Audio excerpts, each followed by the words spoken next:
David Trent Todeschini coming to you from the beautiful hills of southern North Carolina, bringing you the facts behind the news and the story that contradicts the mainstream media lies, hoping to convince you that the apparency of reality is in fact entirely fabricated and the illusion only appears to be true. But in the battle for the survival of the American Republic and Western civilization, we must expose these illusions in order to bring about and nurture a greater awakening that will preserve our God-given rights and freedoms, not only for ourselves, but for our progeny and for all the future generations of human souls on this planet. We not only must plant the trees whose shade we will never live long enough to enjoy, but first we must uproot the poisonous trees we have for so long been deceived into sitting under. We are dedicated to educate and inform and stand in the gap for all of those innocents who cannot fight for themselves. We have put on the armor of God and stand ready with the weapons of truth to put down the lies of tyranny wherever we find them. We are the watchmen of liberty. We don't forgive, we don't forget, we are invincible. We are American patriots. To this end, and with this firm resolve, my close associates and I have sworn the oath to protect and defend the Constitution of the United States and all Americans who share our values and wish to live free. Welcome to the most deleted, shadow banned, demonetized, censored, and trolled channel on social media. Recipient of the Patriot Warrior Purple Q Award. Hello, this is Dave from Net4Truth USA, Inglorious Patriots. It is January 4th, 2026, and the time now of this recording is 0:29 hours Eastern Time here in beautiful North Carolina. I want to start out by saying I hope everybody listening has had a very Merry Christmas and a Happy New Year.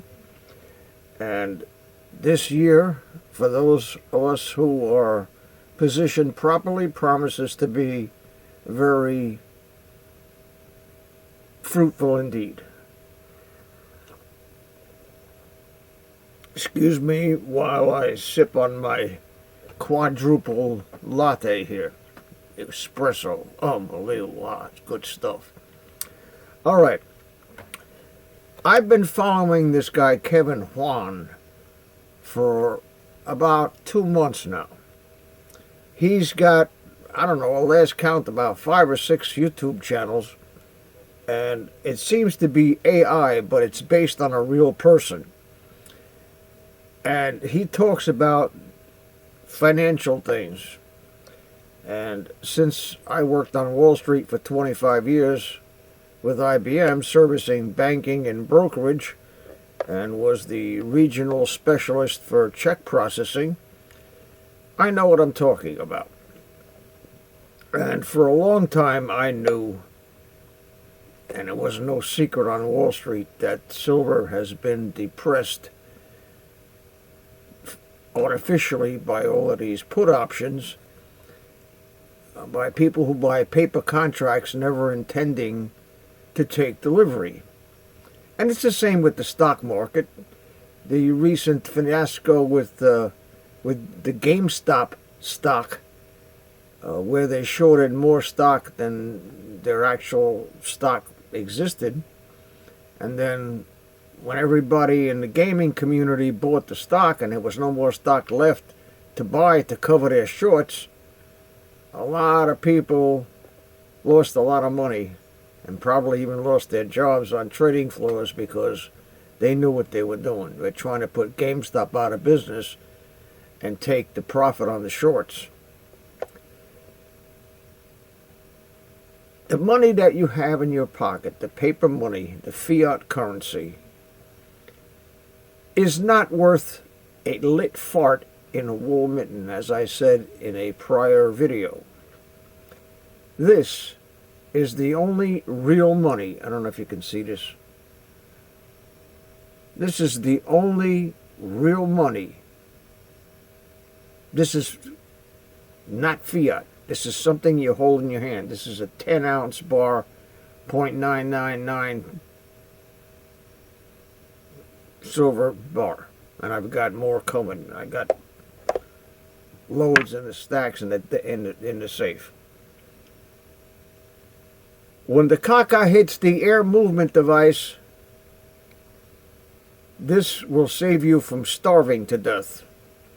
Now, I don't recommend these for trade on the street because you can't bust off a little piece, but there is little 100-gram bars that are separated into 1-gram pieces that you can bust off and trade for a hamburger or something. And you can get those at either of the brokers that I use, and I'll leave the links down in the description. The 3 top things in the news are that this metal is needed by industry to make solar panels, to make batteries, and by the military to make missiles and guidance systems and things like that. That's why President Trump designated it as a strategic metal. What does that mean? Well, that means that the U.S. government is making acquisition of that metal a priority. And they're going to be competing with Tesla, and they're going to compete with the solar panel manufacturers, the majority of which are in China, and the electronics company making chips out of Taiwan, and everybody needs silver. Problem is there's only a limited supply, and the amount of silver that goes into all of this electronic stuff and batteries for cars and batteries for phones. In fact, Samsung supposedly came out with a new battery that charges like in 5 minutes and has a 1,000-mile range that everybody wants. Problem is, it takes a shit ton of silver to make one of these batteries. So everybody's competing for the resource, and they're outbidding the actual supply. So Monday morning, when trading opens up, expect that all of these people who have shorts to buy silver at a loss to cover their shorts, because the market demands more silver than is produced on the planet.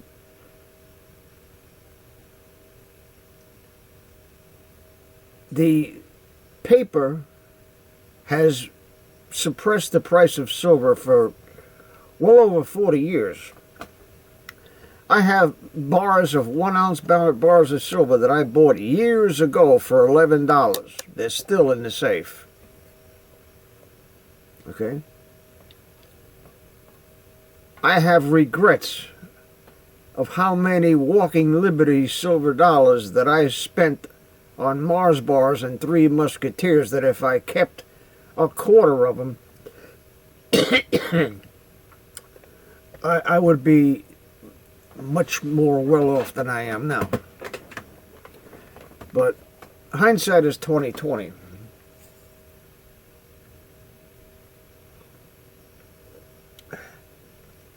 There are a lot of people holding crypto.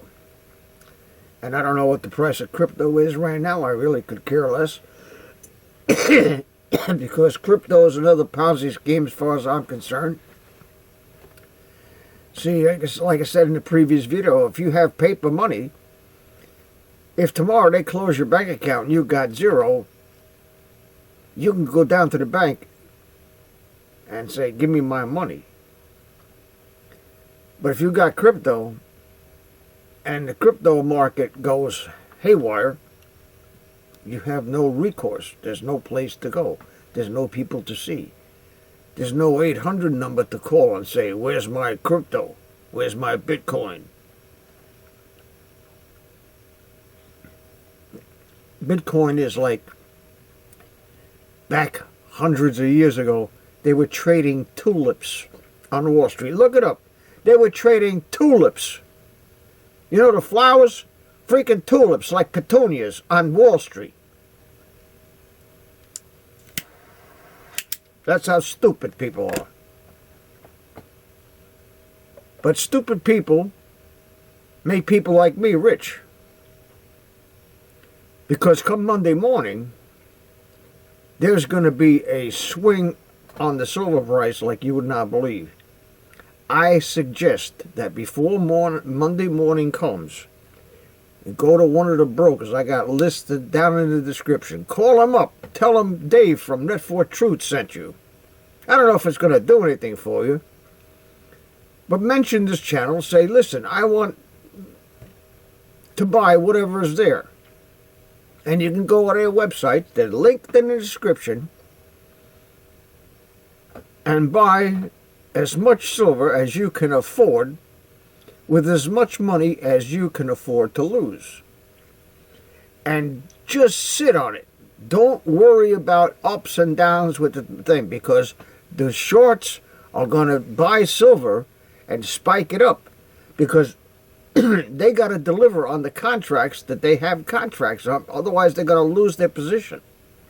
You watch these 3 videos, you'll find out. Follow this guy on his channel. This guy's amazing. Even if you have 50 ounces, I believe, and I'm not a financial expert, don't take my advice, but I got $15,000 worth of silver in various forms that I've been stacking for years. I say, what the hell are you waiting for? Well, when I buy a house this summer, by that time, what I got in the safe is going to pay for the mortgage and pay it off. That's my game plan. But anyway, I own this house, so when I move out of here, I can rent this place for $1,000.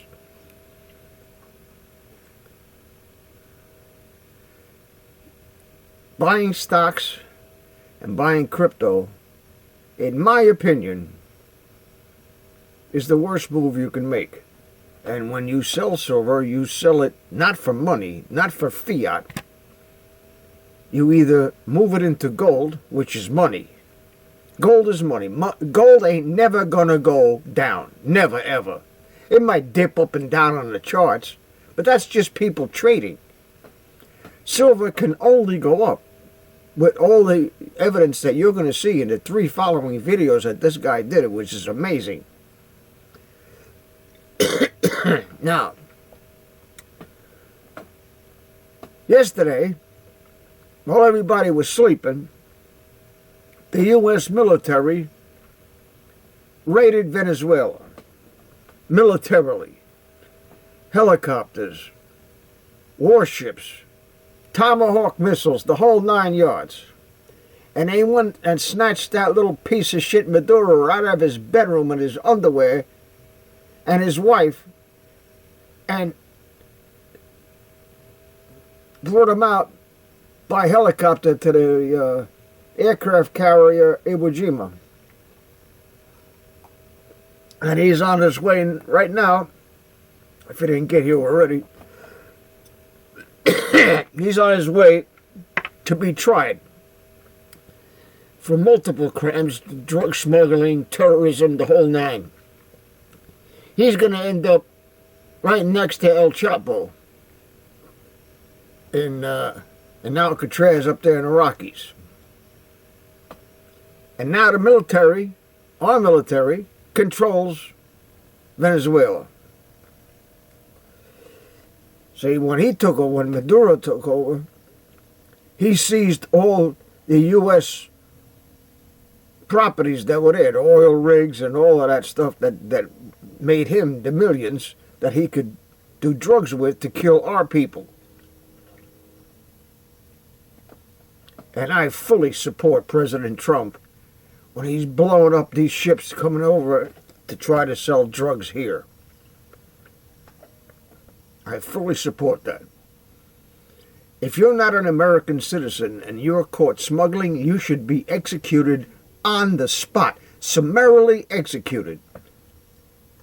But real slow like, so that you give up all your buddies and all your connections before they put the slug in your face. Lucky I ain't the president, because, tell you what,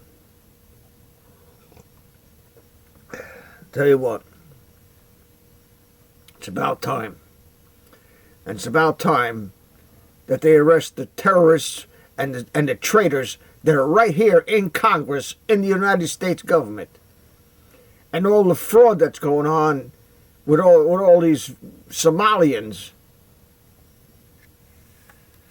is incredible. Billions of dollars. Billions. And I think the only solution is to change the money. Just say tomorrow, U.S. dollar ain't what the lit fart in the wool mint. You got 30 days to trade it in, prove that you earned it legitimately, and we'll give you the new money. Otherwise, if you can't prove that you earned it legitimately in a legitimate business, take that dollar bill, that $100 bill, and wipe your ass with it. Because it ain't worth the shit. It ain't worth the shit now. But it's still recognized as legal tender. The new money will not be able to be counterfeited. And we ain't giving no more money to nobody. Fuck you all. I don't care. You got problems in your country, you handle it. You go out on the street like they're doing over there in Saudi Arabia and in Germany and in Poland, and you throw the politicians that put you in that position the fuck out of office. Grab them by the scruff of the neck and throw them frick out the window. That's what we need to do here. People have had it up to here. People have had it up to here. Now, with the military in control of Venezuela, guess what? Now we got your oil. Now we got your gold. Now we got your silver. Now we got your mines. Now we got everything. So you sent, I don't know how many, 347 tons on aircraft, and talk about that.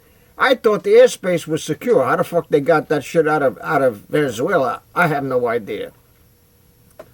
But supposedly, allegedly, under the guise of farming equipment, this dude sent a couple of dozen planes, two decoy planes to Florida, and a bunch of others to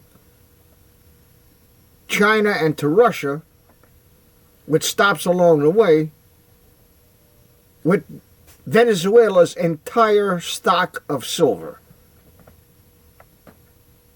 hoping to corner the market, like the Hunts brothers did years ago. But now we got control of Venezuela. We got their mines, we got the oil, we got everything. So screw you. FAFO, bro. But that doesn't solve the silver supply problem. Even if you doubled the mine's capacity, it's still not going to supply what industry needs to keep the assembly lines going. And those guys who are the Chinese and the Russians who have hoarded silver, pretty soon they're going to run out. And the main sources of silver, the raw silver, the rocks that the silver is melted out of, is South America, Venezuela, Mexico, Colombia, all those places. And we got control. We got them by the gomas and llamas. So anyway, like I said, anybody listening to this channel has got a few dollars that they can spare. Go down to the links in the description to the brokers I use and buy yourself some silver before the market opens on Monday.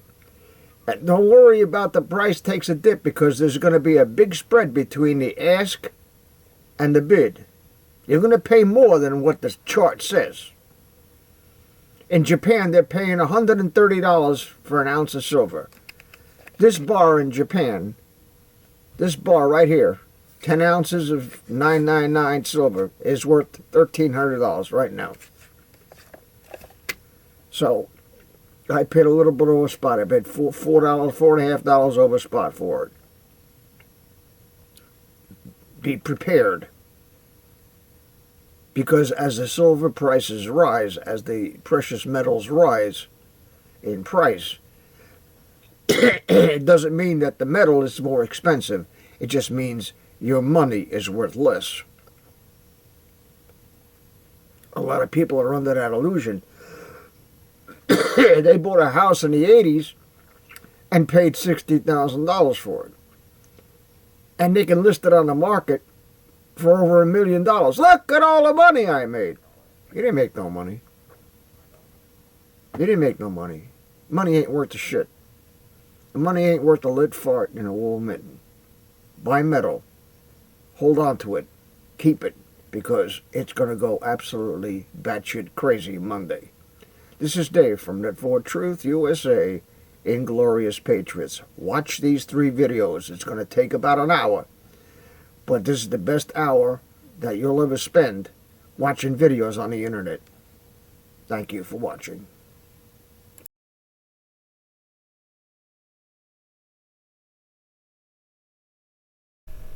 The following 3 videos are from Kevin Huang's multiple YouTube channels. These are relatively new channels that I have been following since he started posting. I have vetted his information as accurate, and I suggest you subscribe to all of them. The decision to follow his advice is up to you, as there is always a risk when investing. But precious metals have always been an assurance of preserving wealth from war, depression, or inflation. How the U.S. is quietly eliminating $38 trillion in debt. Look at your savings account right now. That number you see? It's shrinking, not because you're spending it, but because someone else is erasing it. While you sleep, the U.S. government owes $38 trillion, a debt so massive it would stack dollar bills beyond the moon. They will never pay it back. But here's what they won't tell you. They don't need to.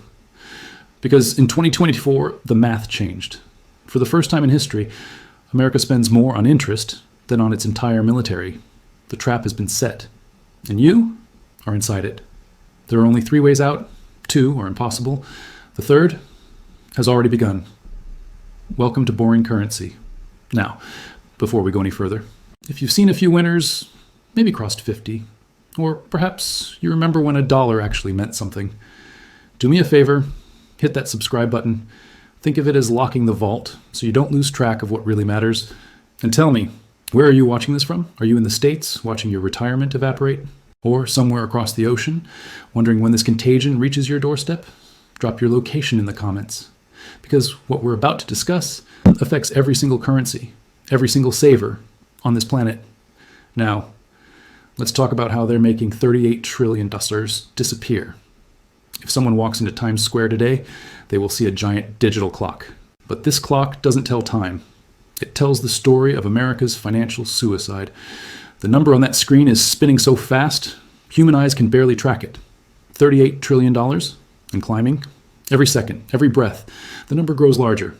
To understand how impossibly large this number is, imagine this. If someone took 38 trillion $1 bills and stacked them on top of each other, the pile wouldn't just reach the clouds. It wouldn't just touch the edge of space.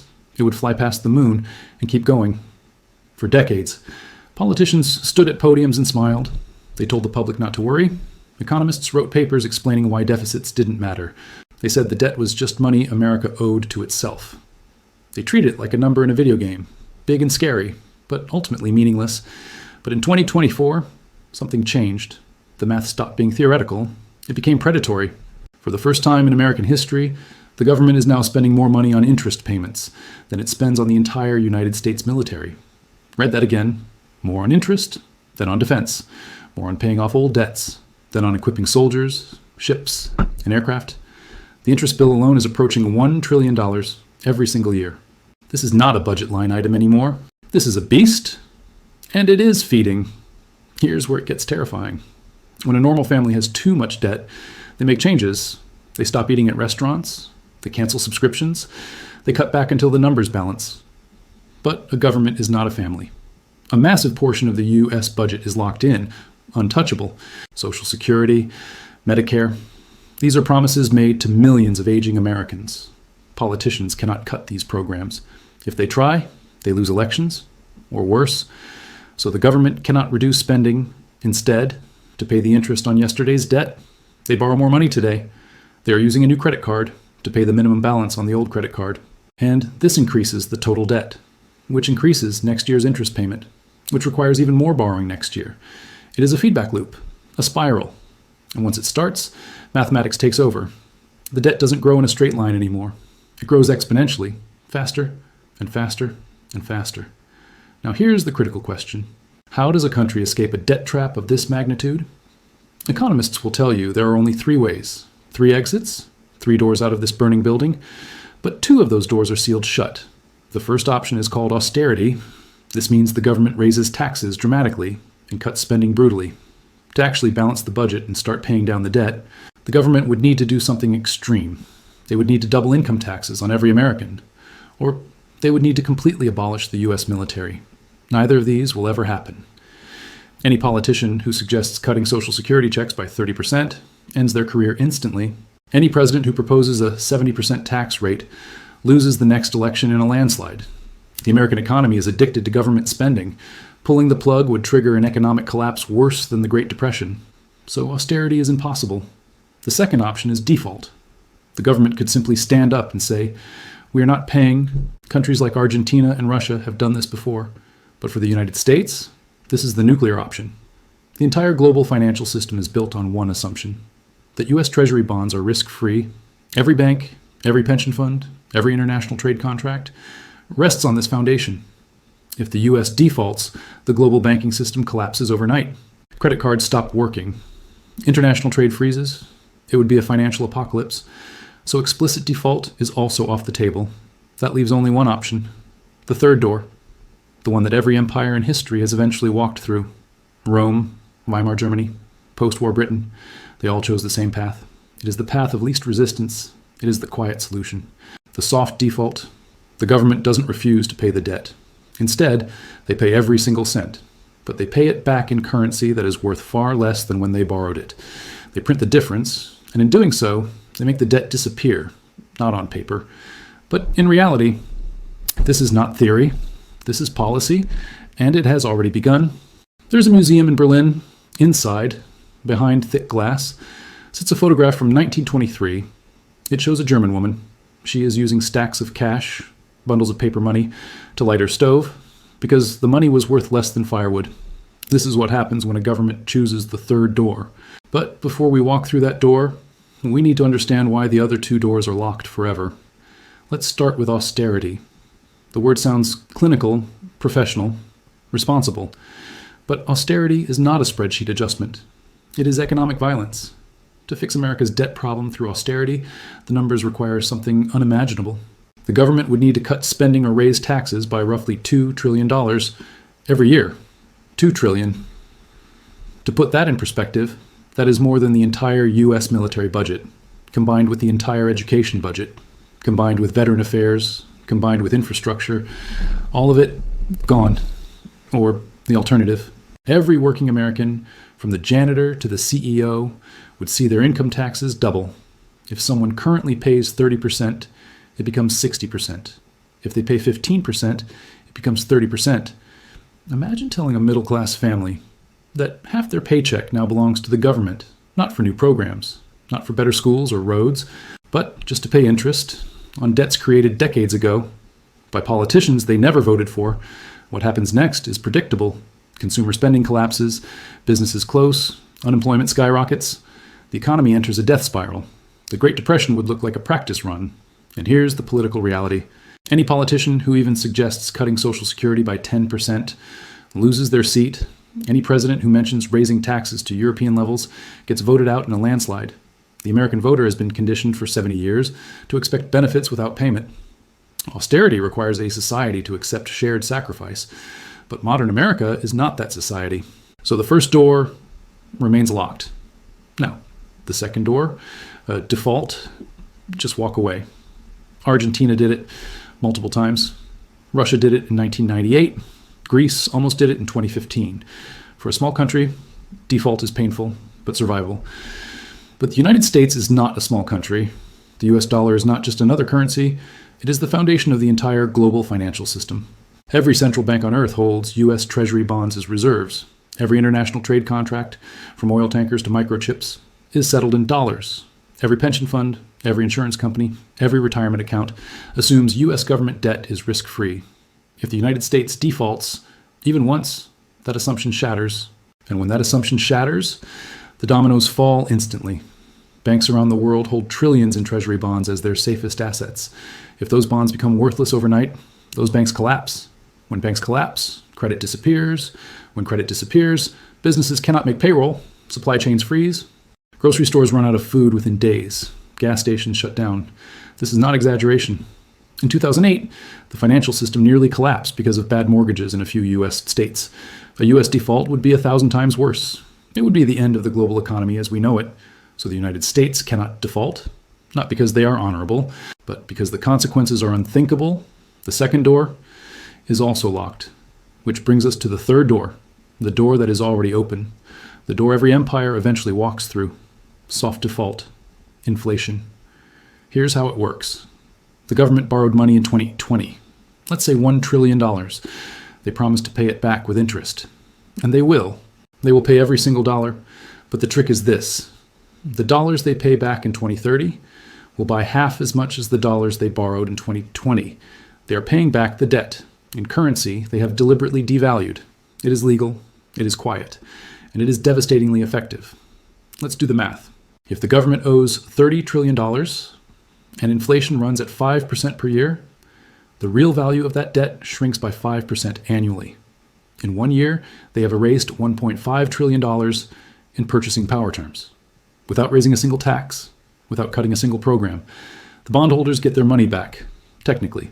But that money buys fewer groceries, fewer houses, fewer anything.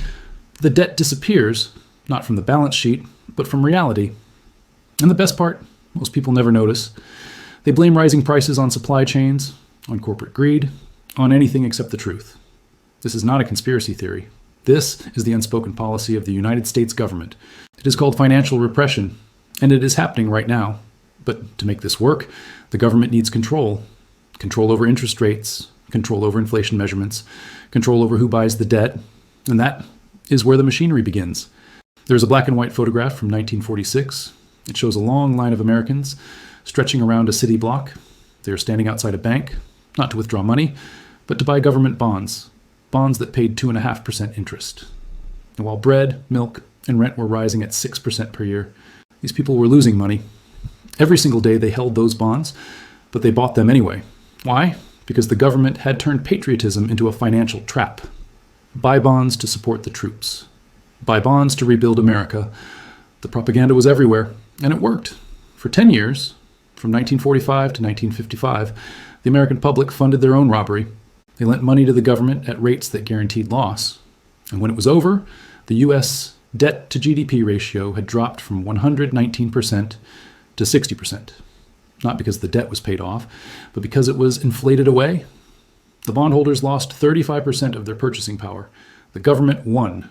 Now, here's the terrifying part. That same playbook is being used again, but this time, they don't need propaganda posters. They don't need to convince anyone, because this time, they have built a machine that forces participation. Imagine this scenario.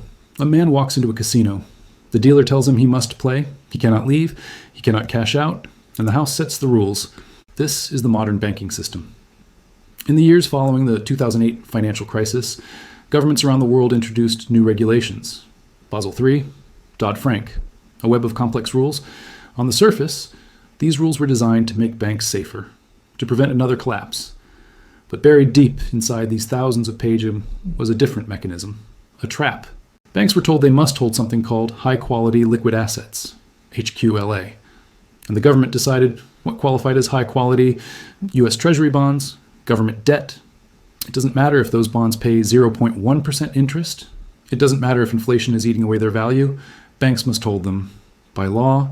If a bank wants to operate, if it wants to accept deposits, if it wants to stay in business, it must buy government debt. This creates something extraordinary.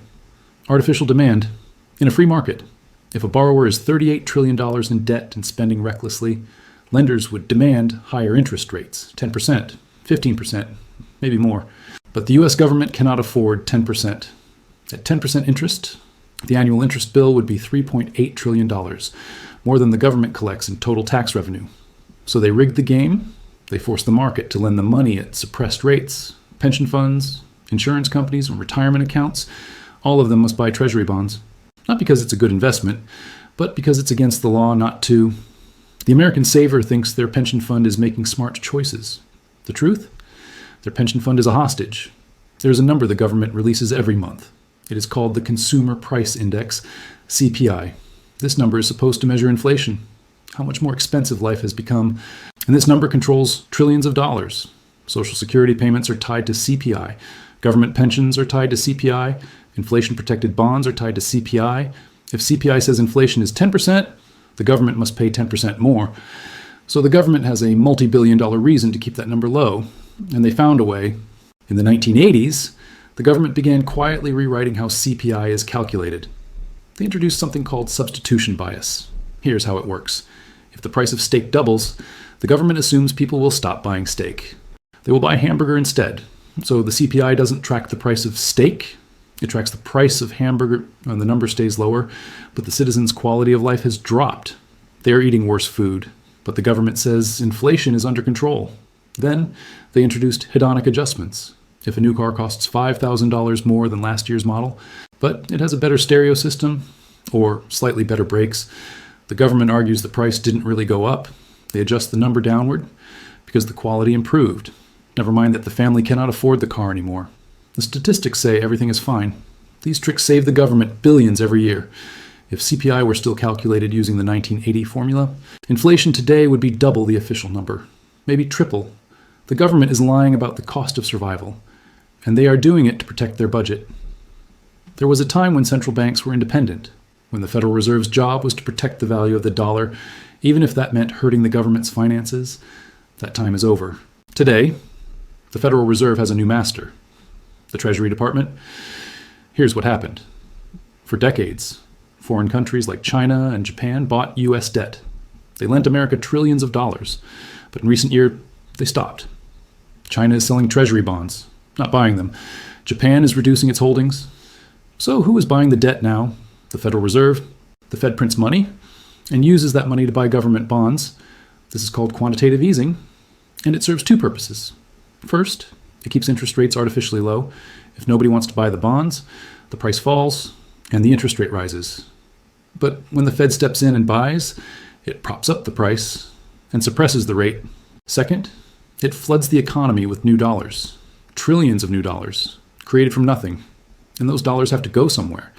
They flow into stocks, real estate, cryptocurrency. Prices skyrocket. People look at their investment accounts and feel rich. But it's an illusion. They have more dollars. But each dollar is worth less. This is the everything bubble. And when it pops, the people holding cash will be the ones who lose everything. The machine is complete. Forced buyers, manipulated inflation data, and a central bank that prints on demand. This is not capitalism. This is controlled demolition, and the target is your savings. There's a man named Richard Cantillon. Most people have never heard of him. He died in 1734, nearly 300 years ago. But he understood something about money that most modern economists still refuse to admit. He discovered that when new money enters an economy, it doesn't spread evenly. It doesn't rain down like water on everyone equally. It flows like a river, and whoever stands closest to the source gets rich. Whoever stands downstream gets destroyed. This is called the Cantillon effect, and it is the secret engine behind the growing inequality tearing America apart. Here's how it works in 2024. When the Federal Reserve prints $1 trillion, they don't mail checks to teachers, nurses, or factory workers. They don't drop cash over small towns in the Midwest. They inject it into the financial system. They buy bonds from Goldman Sachs, JP Morgan, BlackRock. These institutions receive the new money first, fresh, printed, at zero interest, and they immediately deploy it They buy stocks, real estate, tech companies, art, anything that holds value. By the time this new money trickles down to the average worker, by the time it shows up in wages or paychecks, prices have already exploded, the rent has doubled, groceries cost 50% more, the worker gets the money after inflation, the banker got the money before inflation. This is why America now has a K-shaped economy. The top 10%, the people who own assets, have seen their wealth skyrocket. Their stock portfolios are up 300% since 2008. Their homes are worth double, triple what they paid. Meanwhile, the bottom 90%, the wage earners, are drowning. Their paychecks buy less every year. They cannot afford a house. They cannot save for retirement. The middle class is being liquidated, not by accident, but by design, because the national debt is being paid off by erasing the middle class. The death of safe savings. For 40 years, the advice was simple. Work hard. Save 10% of your income. Put it in a bank. Buy government bonds. Retire comfortably. This was the American dream. The 60-40 portfolio, 60% stocks, 40% bonds. It was designed for a world where money held its value. But that world is gone. In 2024, if someone saves money in a bank account earning 4% interest, and while real inflation is running at 8%, they are losing 4% of their wealth every single year. In 10 years, they will have lost 40% of their purchasing power. If someone buys a government bond today, they are guaranteed to lose. Because the interest rate is lower than inflation, the system has been designed to punish savers and reward gamblers. To preserve wealth now, a person must take risks. They must buy stocks, real estate, cryptocurrency. They must speculate just to stay even. The government has turned the entire economy into a casino where people must gamble just to survive. Because the safe option, saving, is being deliberately destroyed. But there is one last piece of the puzzle. One final tool the government has not yet deployed, but they are building it right now. In the basement of the Federal Reserve, it is called a central bank digital currency, CBDC. Right now, the government's control over money is limited because physical cash still exists. If the government sets interest rates negative to steal from savers directly, people can simply withdraw cash and hide it under the mattress. Physical cash is an escape hatch, a way to exit the system. But CBDC removes that option.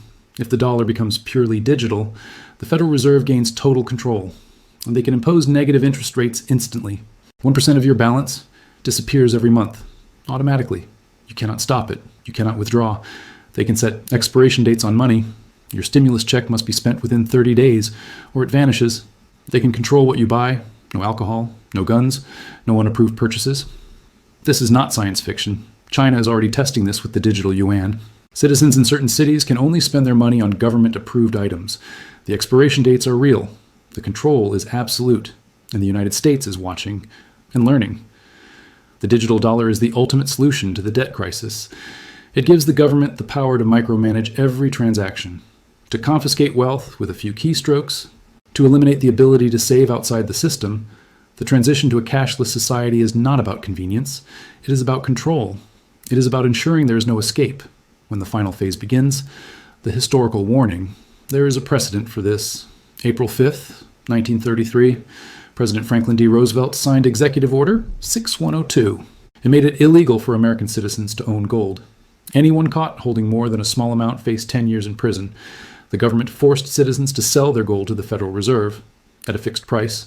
Then, months later, the government revalued gold at a higher price. They confiscated wealth legally, under the cover of a national emergency.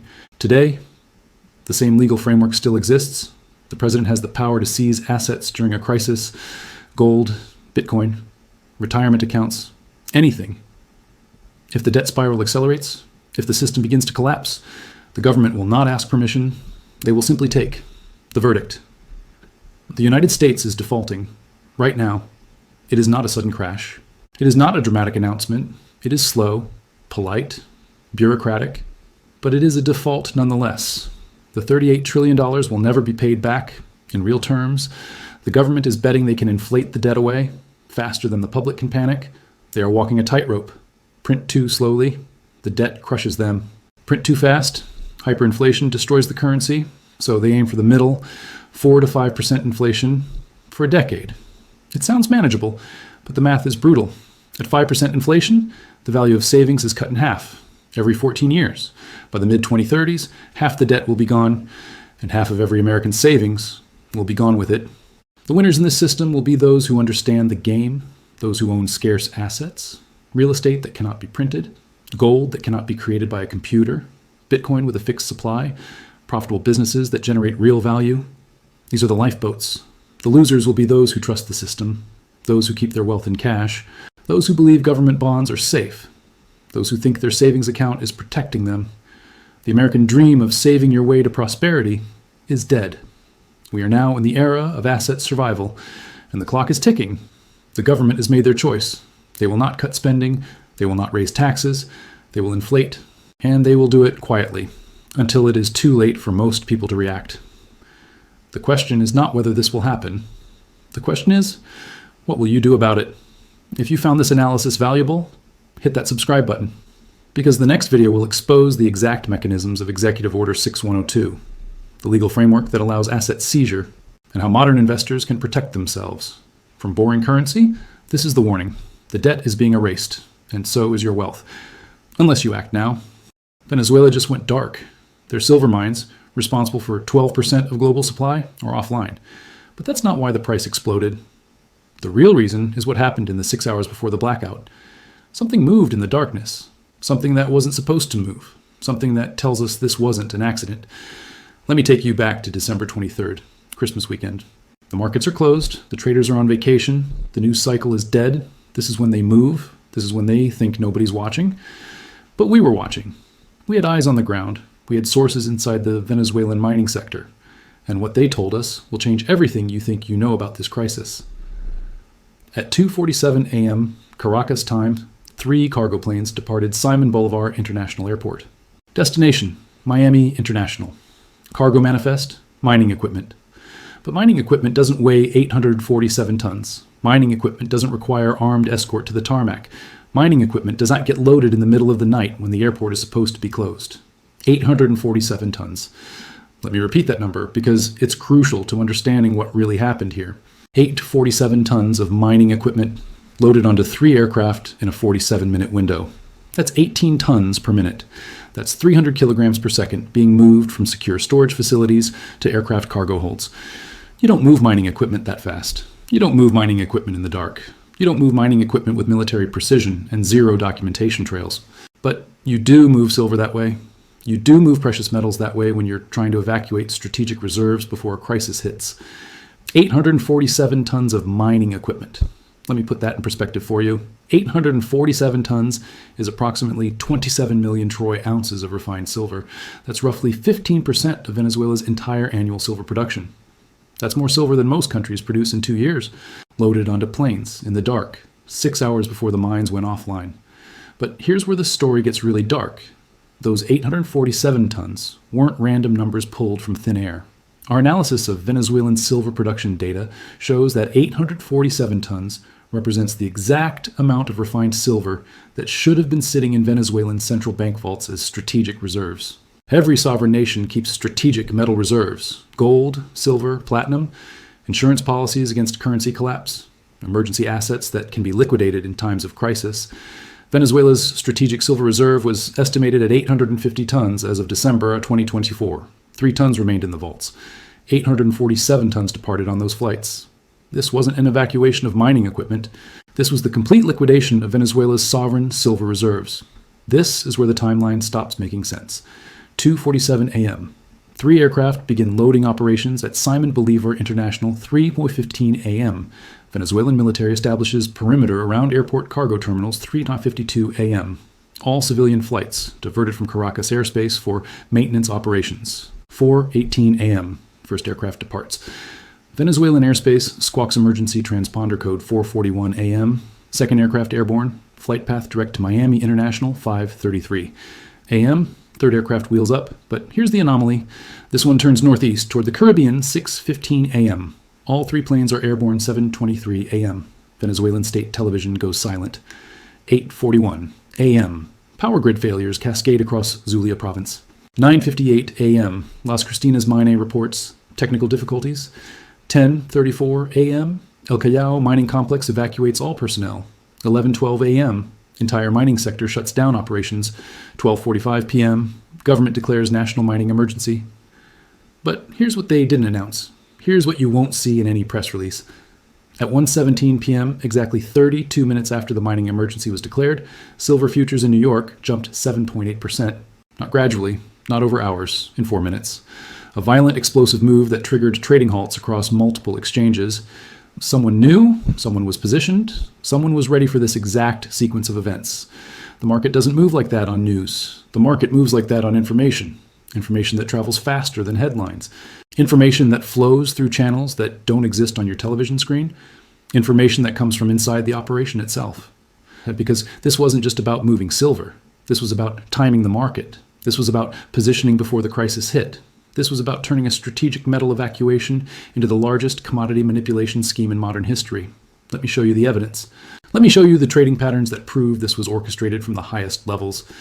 In the 72 hours before the Venezuelan blackout, silver call options volume increased by 2,147%, not 284%, 2,847%. Someone was buying massive quantities of leveraged bets that silver would spike violently upward. These weren't retail investors. Retail investors don't have access to the kind of capital we're talking about here.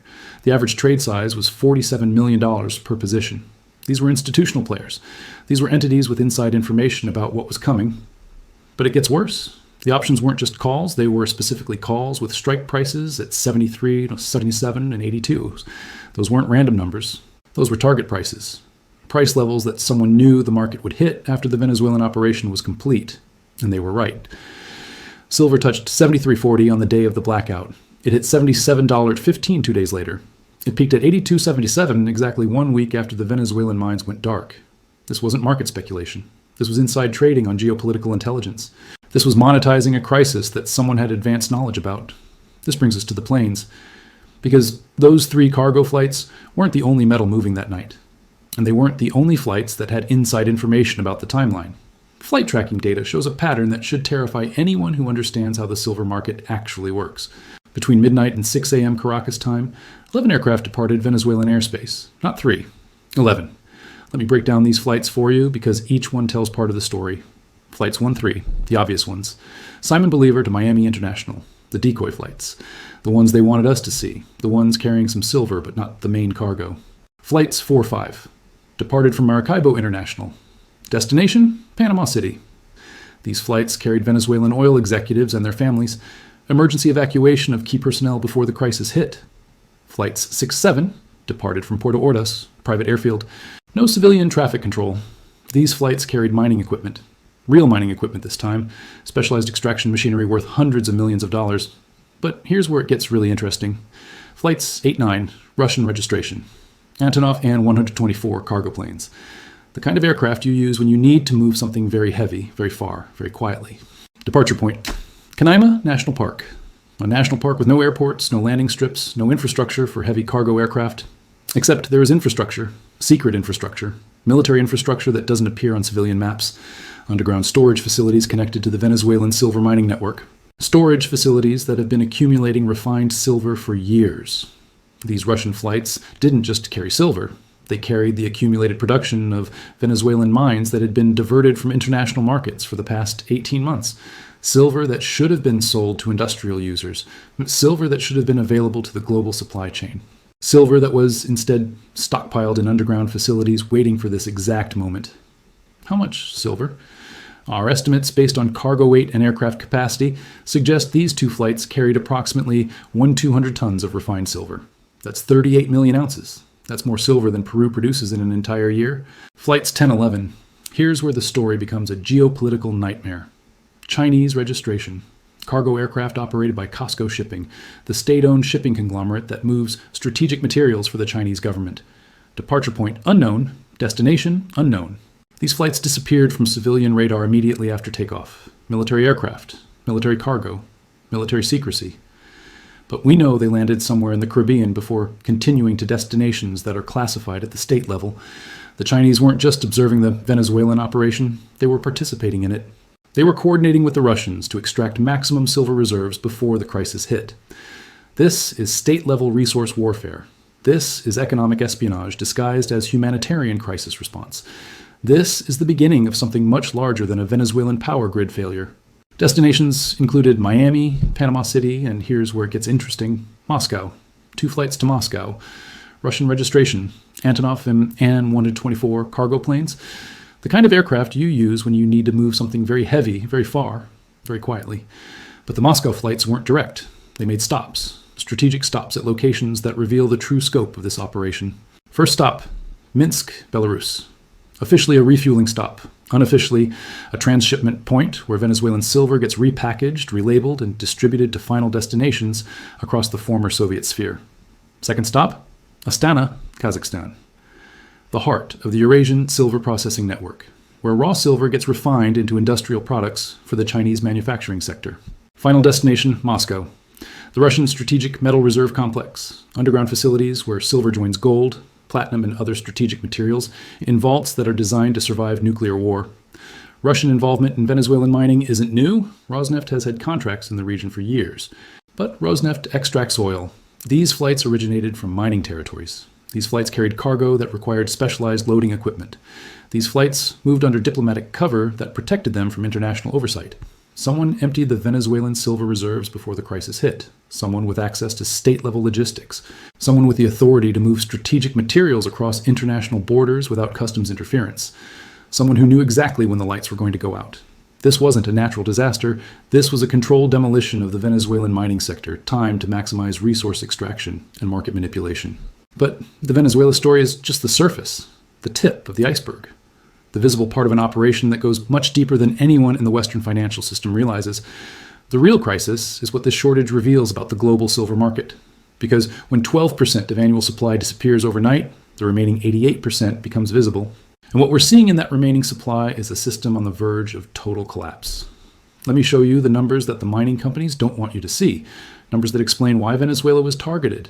Numbers that reveal the mathematical impossibility of the current silver market structure. Global silver mine production peaked in 2016 at 886 million ounces. Since then, production has been declining every year, not gradually, precipitously.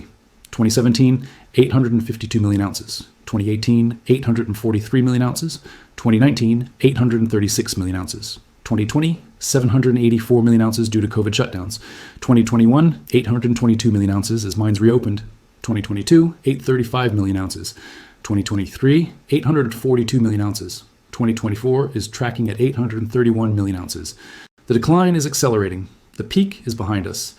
The easy silver has been mined. What remains requires deeper shafts, more complex extraction, higher energy costs, greater environmental impact. The marginal cost of production is rising exponentially. But demand? Demand is exploding in directions that the mining companies never anticipated. Industrial demand alone increased 17% year over year. But let me break that down for you, because the headline number does not capture the crisis that's building. Solar panel manufacturing consumed 185 million ounces in 2024. That's 22% of total global mine production flowing into a single industrial sector. And that sector is growing at 35% annually. Do the math. By 2027, solar panel manufacturing alone will consume more silver than the entire world produces. Electric vehicle production consumed 61 million ounces. Traditional vehicles use about 20 grams of silver for electrical contacts and switches. Electric vehicles use 200 grams. That's a 10x increase per vehicle. Global EV production is growing at 28% annually. By 2028, the automotive sector will consume more silver than the jewelry industry. 5G infrastructure consumed 34 million ounces, but 5G is just the beginning.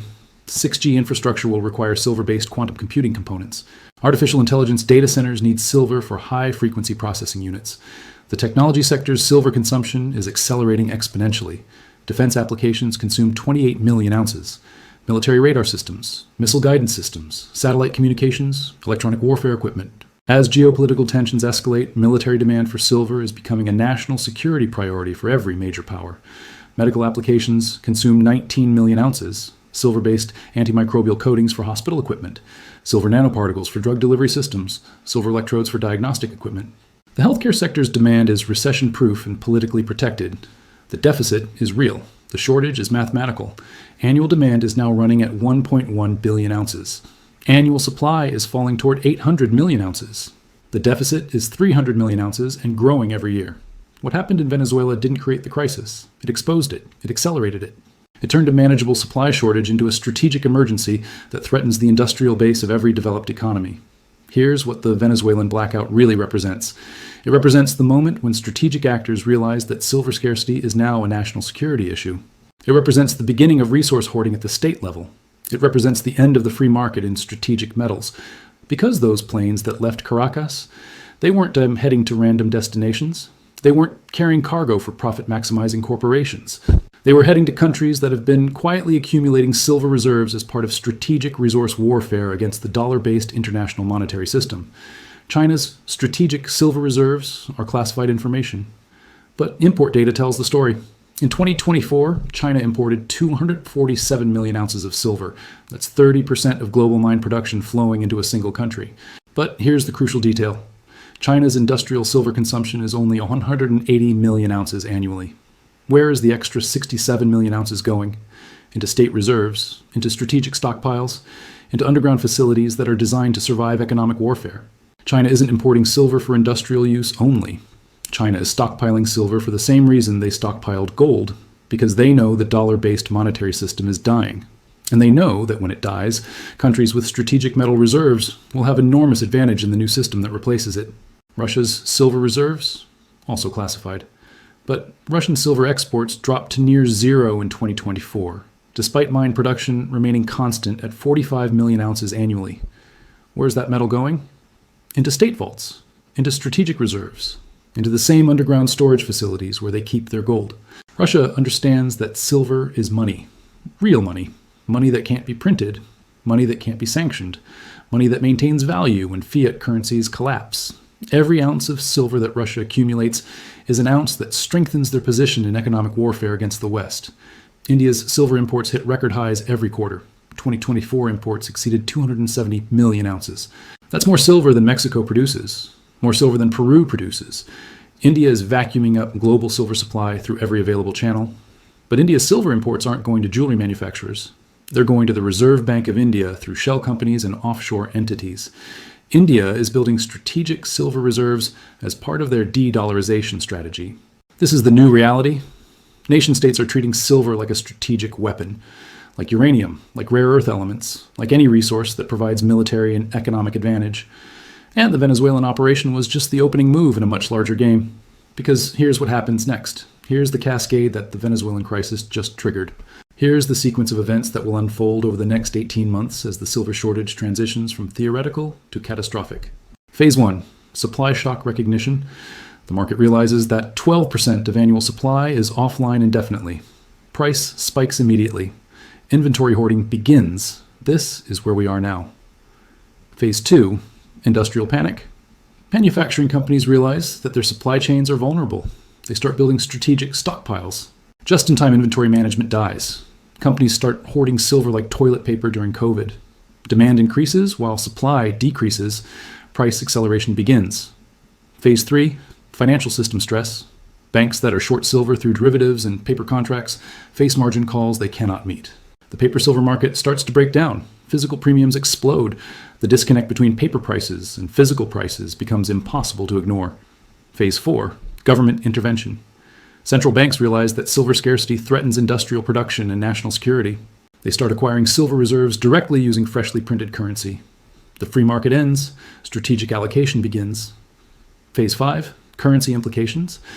As silver becomes scarce and strategically controlled, its role as a monetary metal resurfaces. Countries with silver reserves gain enormous leverage in international trade. The dollar's purchasing power for strategic materials collapses. Phase 6, resource warfare. Countries use silver reserves as economic weapons. Supply is restricted to allies. Enemies are cut off from access. Trade wars become resource wars. The global economy fractures along resource control lines. We are currently in Phase 2. The Venezuelan blackout pushed us from Phase 1 to Phase 2 in a single day. The progression from here is automatic. It's physics. It's mathematics. It's geopolitics. It's unstoppable.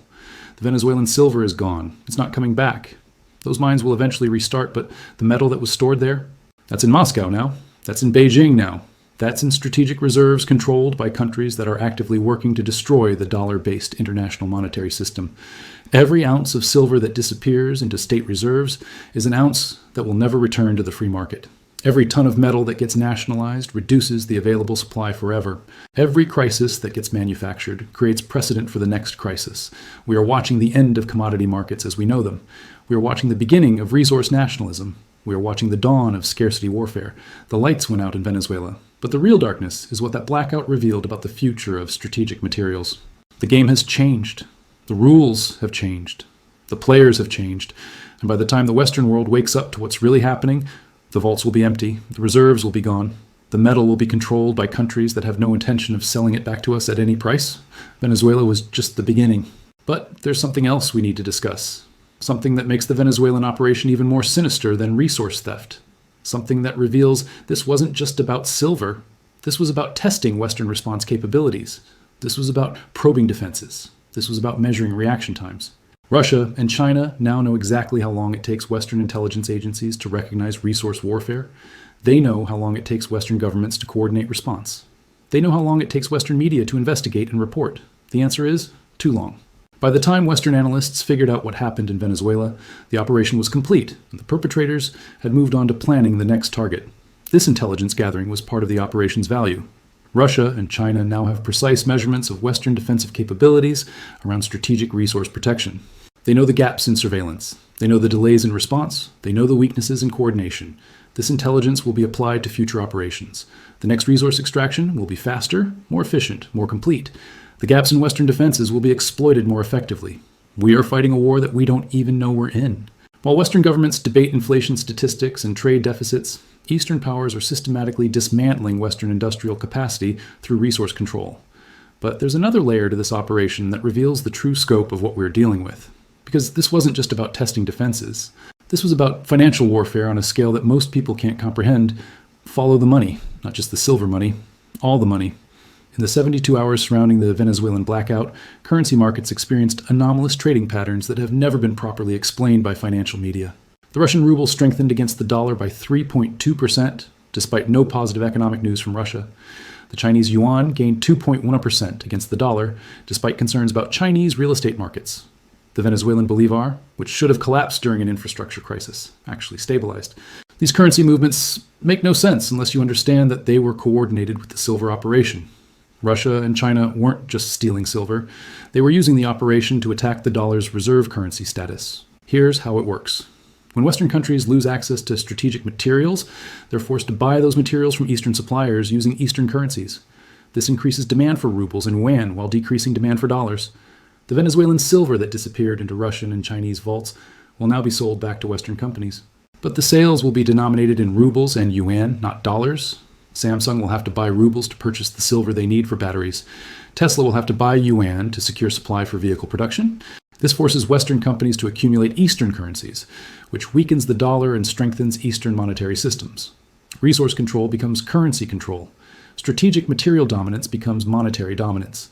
The Venezuelan operation wasn't just theft, it was the opening move in a coordinated attack on dollar hegemony through resource warfare. And it's working. Because every ounce of silver that disappears from Western control is an ounce that must be purchased using Eastern currencies when Western companies need it. The silver market is becoming a dollar destruction mechanism. Every spike in silver prices forces Western companies to seek alternative suppliers, which drives demand for alternative currencies, which weakens the dollar's global position. Russia and China have turned silver scarcity into a monetary weapon. They're using Western industrial dependence on strategic materials to force de-dollarization at the corporate level. This explains why the Venezuelan operation was so precisely coordinated between Russia and China. This wasn't just about accumulating silver reserves. This was about creating a commodity-backed monetary system that bypasses the dollar entirely. The new system works like this. Russia provides energy, China provides manufacturing, and both countries control the strategic materials that make modern technology possible. Countries that want access to this system must hold rubles and yuan. Countries that remain loyal to the dollar find themselves cut off from essential materials. Venezuela was the test case, the proof of concept, the demonstration that resource warfare can fracture the global monetary system along geopolitical lines. If this strategy succeeds, if Western countries are forced to abandon dollar-based trade for strategic materials, the dollar's reserve currency status dies. American economic dominance dies with it. We're not just watching the end of the silver market. We're watching the end of the Bretton Woods monetary system that has defined global finance for 80 years. But the financial architecture goes deeper than simple currency attacks. Let me show you the money laundering operation that makes this resource theft possible. Because this isn't just about moving metal, this is about creating untraceable value transfer on a scale that would make traditional criminals jealous. The Venezuelan silver didn't just disappear physically, it disappeared financially. Here's how the accounting magic works. Step 1. The Venezuelan government declares force majeure on all silver export contracts due to infrastructure failure. This releases them from legal obligations to deliver metal to legitimate buyers. Step 2. The stranded silver gets sold at distressed prices to shell companies registered in Dubai, Cyprus, and the British Virgin Islands. These shell companies are ultimately owned by Russian state entities, but the ownership is buried under 17 layers of corporate structure. Step 3. The shell companies immediately resell the silver to Chinese state refineries at massive markup. The profit gets distributed through cryptocurrency exchanges and hawala banking networks. Step 4. The Chinese refineries melt down the silver, removing all trace of Venezuelan origin, and rebrand it as Chinese strategic reserves. The entire operation generates billions in untraceable profit while transferring strategic materials from Western-aligned countries to the Russia-China axis. It's the perfect crime. And it's completely legal under international law because the Venezuelan government technically owns the metal and can sell it to whoever they want during a declared emergency. This financial architecture explains why the operation was so precisely timed. The infrastructure failure wasn't random. It was scheduled to coincide with maximum financial advantage. December 23rd was chosen because it's the last trading day before Christmas week. Any suspicious trading activity gets buried in holiday low-volume noise. Regulatory oversight is minimal. Financial journalists are on vacation. The timing also coincides with year-end corporate inventory accounting. Many Western companies were planning to take delivery of Venezuelan silver in January for their 2025 production schedules. By declaring force majeure on December 23rd, Venezuela could cancel those contracts without penalty and redirect the metal to higher-paying buyers. But here's the truly sinister part. The Western companies that lost their silver contracts don't even know it yet. They're still expecting delivery in January. They're going to wake up on January 2nd to force majeure notices that their silver is no longer available. Samsung was expecting 347 tons of Venezuelan silver for their solid-state battery production line. Tesla had contracts for 234 tons. Apple secured 156 tons for their new quantum computing chips. That metal is now sitting in Moscow vaults. These companies will be forced into the spot market in January, competing for supply that no longer exists. This will trigger the industrial panic that drives the next phase of the crisis. The financial implications are staggering. Samsung's solid-state battery program was budgeted, assuming silver at $45 per ounce. If they have to secure supply at $85 per ounce, their production costs double. Their entire business model breaks down. Tesla's Model S Plaid Plus was designed around specific silver allocation contracts at predetermined prices. If those contracts are voided, Tesla faces a choice: redesign the vehicle or absorb massive cost overruns that destroy profit margins. Apple's quantum chip roadmap depends on specific silver purity standards that only a few refineries can provide. Venezuelan silver was crucial to their 2026 product launches. Without it, Apple faces production delays that could cost billions in market share. This is economic warfare at the corporate level. By controlling strategic metal supplies, Russia and China can now dictate terms to Western technology companies. They can delay product launches, they can force design changes, they can extract tribute payments disguised as premium pricing. The Venezuela operation was a proof of concept for technological extortion through resource control, and the Western governments are completely helpless to stop it. Because the metal transfer was technically legal, there's no basis for economic sanctions. Because the timing coincides with infrastructure failure, there's no proof of coordination. Because the financial transfers were structured through legitimate shell companies, there's no evidence of money laundering. Russia and China have found the perfect weapon: legal resource warfare through manufactured crisis. This brings us to the deeper question. How long has this been planned? How far back does this operation go? Because the precision of the execution suggests years of preparation. Our analysis of Venezuelan silver production data reveals disturbing patterns that go back to 2019. Starting in January 2019, Venezuelan silver exports began declining despite stable mine production. Where was that metal going? Instead of selling to traditional buyers in North America and Europe, Venezuela quietly redirected silver exports to Russian and Chinese refineries. Over 5 years, approximately 4,200 tons of Venezuelan silver flowed east instead of west. This wasn't market-driven. Russian and Chinese buyers were paying premiums of 8 to 12% above spot price for Venezuelan silver. They were deliberately overpaying to secure strategic reserves while depleting Western supply chains. The December 23rd operation wasn't the beginning of Venezuelan silver accumulation. It was the end. It was the final extraction of the last remaining reserves after 5 years of gradual resource transfer. Russia and China didn't steal 38 million ounces in one night.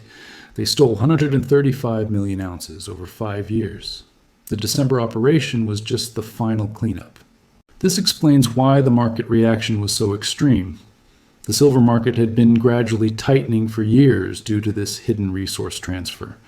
When the final reserves disappeared, the mathematical deficit became visible all at once. The 300 million ounce annual deficit that we calculated, that deficit has been building for years. We're not facing a future shortage. We're facing the revelation of a shortage that already exists.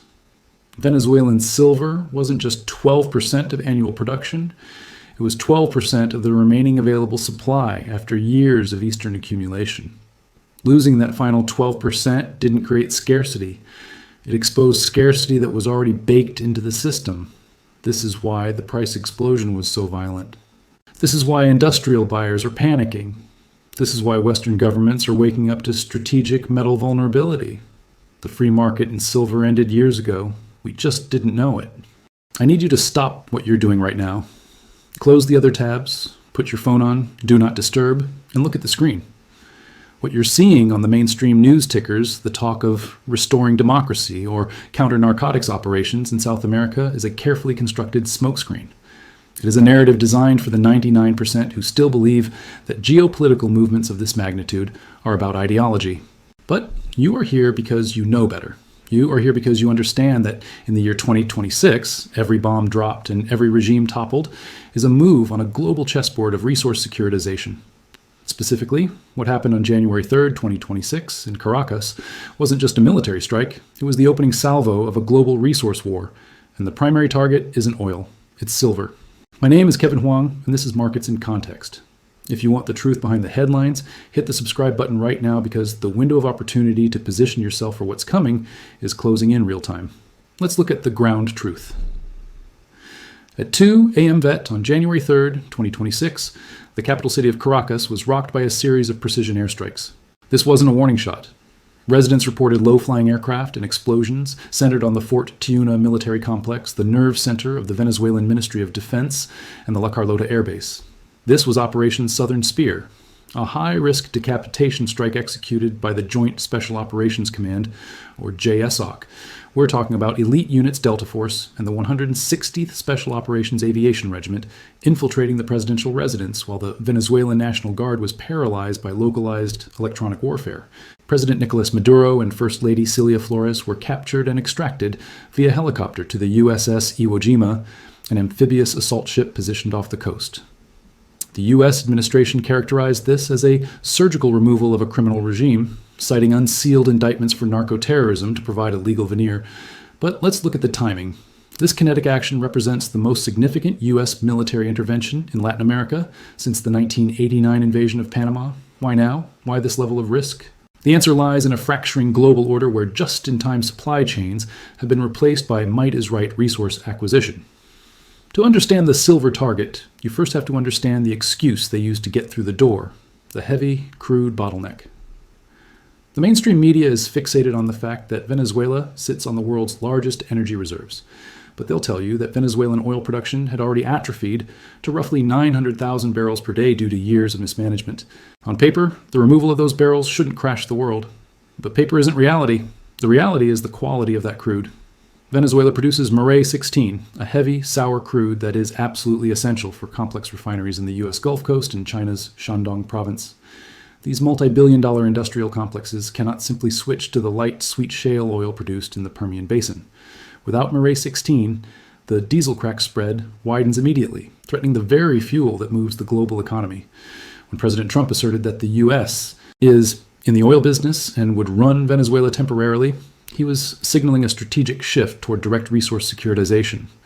Analysts are calling this the Trump corollary to the Monroe Doctrine, a modern, aggressive interpretation that basically states, If a resource is vital to U.S. national security and it's being mismanaged by a hostile regime, the U.S. will take it. But here is where the energy narrative fails and the silver reality begins. Operation Southern Spear didn't happen in a vacuum.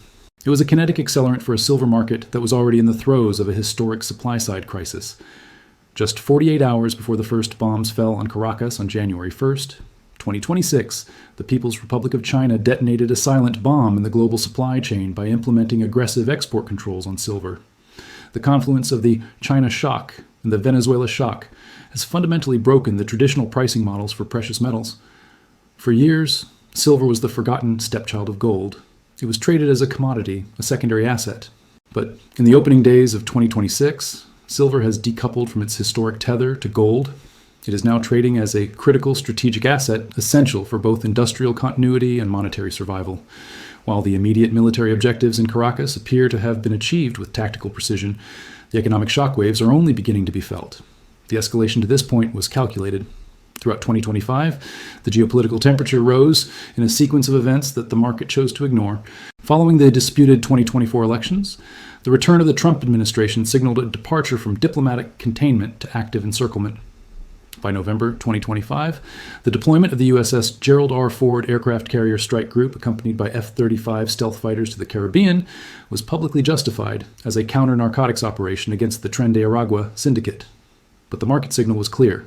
The FAA had issued NOTAMs for Venezuelan airspace, and a naval blockade of oil tankers was ordered, effectively zeroing out exports. The strike on January 3rd was the final piece of the resource denial strategy.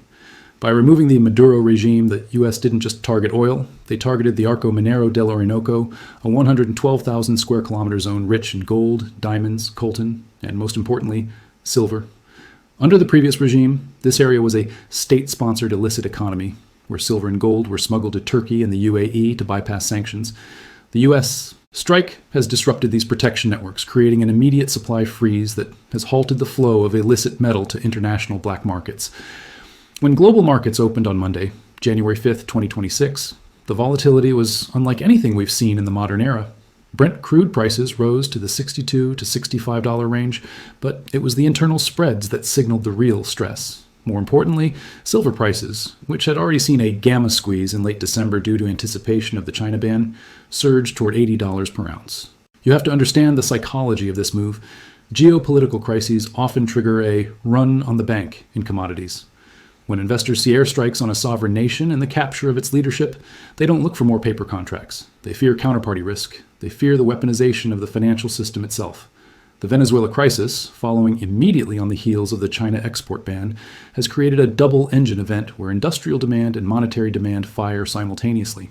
Within Venezuela itself, the collapse of the fiat system has been instantaneous and catastrophic. The Bolivar Soberano has hit a terminal velocity collapse. On the black market, the only market that matters for survival right now, the exchange rate gapped to 560 VEs USD within hours of the strike.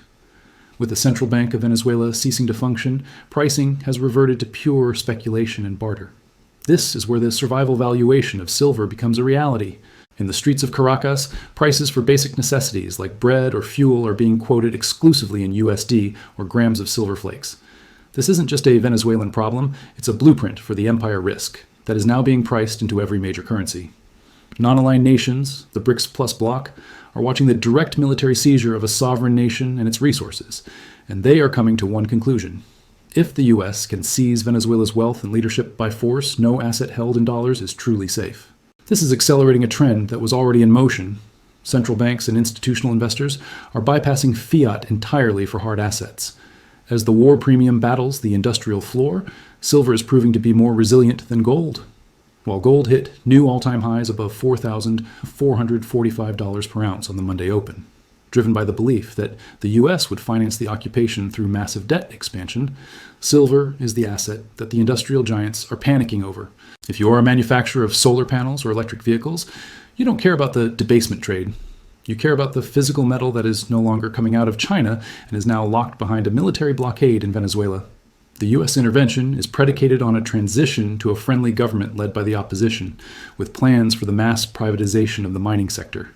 They want to professionalize extraction and bring in Western majors to dismantle the criminal fiefdoms in the mining arc, but that will take years. In the short term, Venezuelan silver production is effectively offline.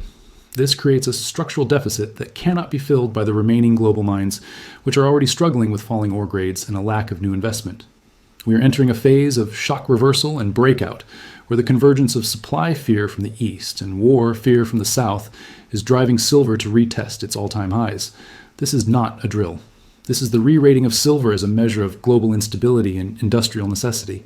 The resource war is no longer a theoretical concept in a white paper. It is a kinetic reality unfolding in the Caribbean. To understand why the resource war has moved from a boardroom theory to a kinetic reality, you have to look at the calendar. While the airstrikes on Fort Tiuna were the visible eruption, the true seismic shift happened 48 hours earlier, on January 1st, 2026. This was the day the People's Republic of China detonated a silent bomb in the global supply chain, and it is the reason why the U.S. military is currently patrolling the streets of Caracas. The China shock was not a military maneuver, but a regulatory decapitation that left the Western industrial complex staring into a void. On the first morning of 2026, the People's Republic of China implemented what analysts are calling a draconian export licensing system for silver. The mechanism, directed by the Ministry of Commerce, or MOFCOM, was designed to act as a geopolitical filter. Under these new rules, only state-approved firms with production capacities exceeding 80 tons and credit lines over $30 million are permitted to export silver. This isn't just a tax or a minor hurdle. It is a soft ban that effectively places a geopolitical gatekeeper between roughly 121 million ounces of annual supply and the global market. You have to realize that China is not just another producer. They are the world's largest refiner of silver and the dominant supplier of the silver paste required for photovoltaic solar panels. By tightening the valve on these exports, Beijing isn't just seeking to raise prices. They are executing a strategic move to secure resources for their own massive solar and electric vehicle manufacturing targets, what they call the Green Leap Forward. This was the ultimate retaliation against U.S. semiconductor sanctions. It signaled to the world that silver is no longer just a commodity used for jewelry or investment coins. It has been re-rated as a strategic critical mineral. This is where the China shock and the Venezuela shock converge into a singular explosive market condition. When MOFCOM locked the gates on 121 million ounces of supply, the Western Hemisphere was suddenly forced to look at its own reserves with a sense of desperate urgency. The United States realized that it could no longer rely on a steady flow of refined silver from the East to balance its internal deficits. It had to secure the Western Hemisphere's largest remaining untapped resources by any means necessary. This is the true context of Operation Southern Spear. The capture of Maduro wasn't just about ending a narco-state. It was about ensuring that the mineral wealth of the Orinoco mining arc, an area of 112,000 square kilometers, rich in gold, diamonds, and critical silver, remained within the U.S. sphere of influence. The reaction from the Eurasian bloc confirms that Beijing and Moscow saw through the U.S. common democracy narrative immediately. Moscow didn't mince words, labeling the JSOC operation an abduction and an act of war. Beijing, which holds billions in Venezuelan debt and has significant investments in the Orinoco mining arc, criticized the cowboy-like conduct and bullying of the U.S. administration. To Beijing, the strike was a direct threat to their own energy and resource security. It confirmed their worst fears, that U.S. foreign policy has shifted from economic containment to kinetic resource denial. This shift has created a paradigm shift in how silver is priced. Historically, silver has been tethered to gold, moving in a predictable ratio. But in the opening days of 2026, we are witnessing a fundamental decoupling. Silver is now trading as a critical strategic asset, essential for industrial continuity. And while gold is rising based on the debasement trade, the expectation that the U.S. will print trillions to fund this new era of intervention, silver is rising because of a physical vacuum. Look at the price progression. In early December 2025, silver was trading around $56, driven by standard Fed rate cut expectations and organic demand from the solar sector. By late December, as rumors of the China export ban began to circulate and the U.S. naval blockade of Venezuela intensified, we saw a gamma squeeze that pushed the price to an all-time high of $84.01 on December 29th. After a brief correction on January 1st, as traders digested the MOFCOM mechanics, the Venezuela strike on January 3rd acted as a shock reversal, sending prices back into the $75 to $78 range. As we hit the first full week of January 2026, we are entering the breakout phase. This is what I call a double-engine event, a rare phenomenon where industrial demand and monetary demand fire simultaneously. On one side, you have the industrial giants who are panicking. They see the China ban and the Venezuela blockade and realize their just-in-time supply chains have just been decapitated. On the other side, you have the safe haven flows from investors who are terrified of the escalating resource war between the US and the Eurasian bloc. You have to understand the industrial floor that is now supporting this price. Unlike gold, which is largely held in vaults as a store of value, silver is being consumed at a record pace. The green leap forward in China and the energy transition in the West mean that the need for silver and solar panels is not optional. It is a technological requirement. When you add a war premium on top of this industrial floor, you create a price floor that is incredibly resilient to corrections. Even if the immediate fear of a broader conflict in the Caribbean fades, the structural deficit caused by China's export controls will remain a permanent fixture of the market. The U.S. intervention in Venezuela has effectively securitized the silver market. By removing a hostile regime that was using the nation's mineral wealth to fund an illicit economy, the U.S. is attempting to bring those resources into a regulated, Western-aligned system. But the process of professionalizing the Orinoco mining arc will not happen overnight. Under the Maduro administration, the mining arc was carved up into fiefdoms controlled by military units and criminal syndicates like the ELN and Tren de Aragua. These groups used mercury-intensive, destructive mining practices to extract metal that was then smuggled to Turkey and the UAE to bypass sanctions. The U.S. strike has disrupted these illicit protection networks. But in the short term, it has also frozen the supply. Smugglers have gone to ground, fearing U.S. interdiction assets, and the flow of illicit silver to international black markets has completely halted. This creates a temporary vacuum in the global supply of off-market silver, further tightening the squeeze on refined metal. We are currently in a state of commodity dislocation. The old rules, where you could simply check the spot price on a screen and assume that was the price you would pay for metal, are dead. In Venezuela, this is already a reality. While the NYMEX and COMEX trade paper contracts, the traders in Caracas are dealing with survival valuations.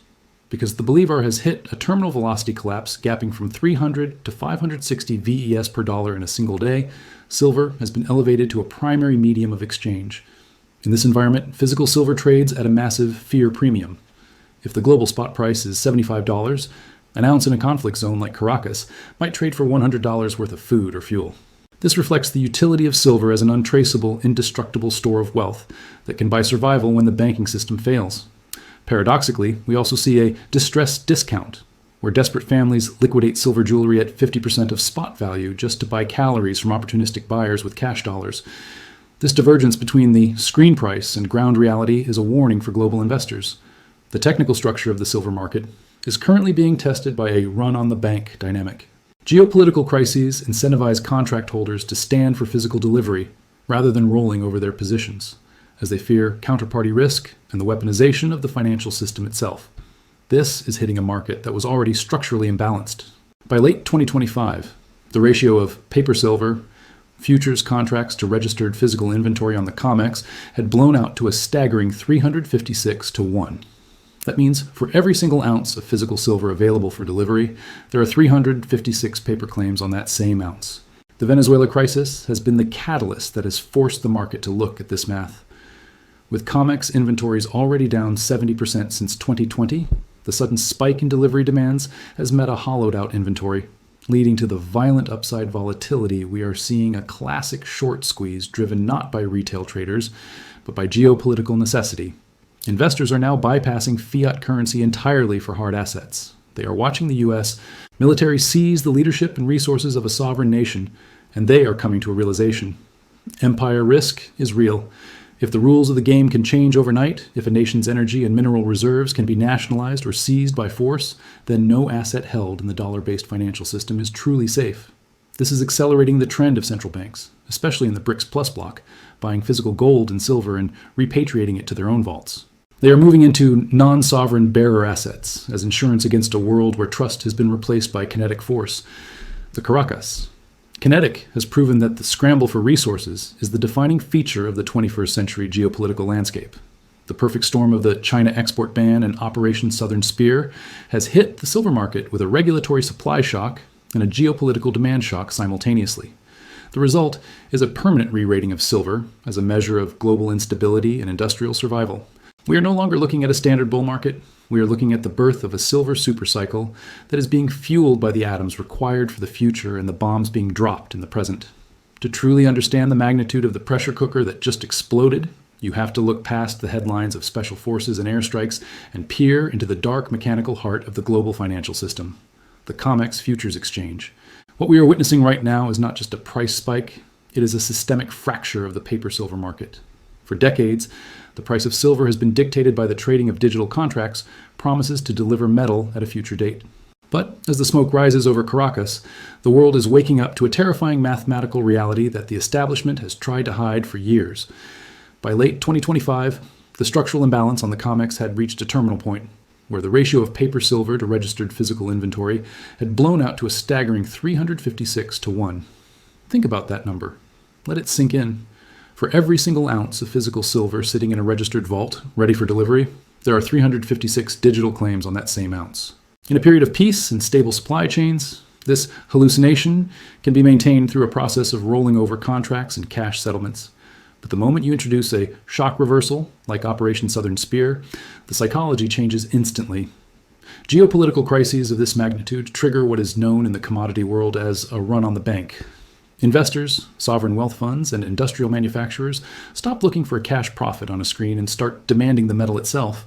They are standing for physical delivery because they no longer trust the counterparty to fulfill the contract in a world where the rules of the game are being rewritten by kinetic force. This run on the COMEX is hitting a system that was already hollowed out. Since 2020, physical silver inventories in registered vaults have plummeted by 70%. We're not talking about a temporary dip in supply. We are talking about a multi-year industrial drain that has left the vaults near empty. The sudden spike in delivery demands, incentivized by the uncertainty of global logistics and the crumbling rule of law, has met a void.